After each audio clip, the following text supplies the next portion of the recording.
तर नमस्कार मित्रांनो, काल रात्री एवढी थंडी होती की आपल्याला डायरेक्ट शेकच पेटवावा लागला. शेक पेटवला की आपण सगळे तिथं जमा झाले होते. सगळे जमा झाले म्हणले आपण सगळे गोल करून मस्तपैकी तिथं गप्पा मारल्या.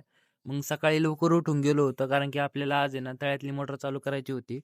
तळ्यातली मोटर चालू करायला आपण पटकेस खाली गेलो वावरात आणि पेटी उघडून आपली मोटर दिली चालू करून.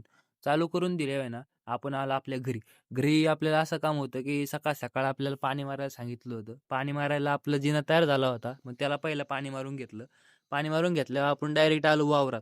वावरात काय काम होतं असतं वावरात आहे ना आपल्याला आहे ना वावर नीट करायचं होतं. आजी आपली मका वगैरे होती ना ती कापून घ्यायची होती. सगळी मका आपण गाडीत भरली आणि आलो आपल्या घरी. घरी आल्यावर मग तिथं सगळी मका कापून झाले. सगळे कामं करत मी बसलो होतो एकटा मस्तपैकी. सगळे कामं उरकून ना आपण डायरेक्ट बसलो होतो गाडीत. मग गाडीत बसल्यावर आपण निघालो घरी. घरी रस्त्याने मागच गाडीत बसलो होतो. मग मागं लय आदळत होतं. मग काय घरी गेलो. घरी बसलो. आपल्याला गाडी खाली करायची होती. पण काय गाडी खाली झाली नाही आज. मग आम्ही गेलो क्रिकेट खेळायला सगळे.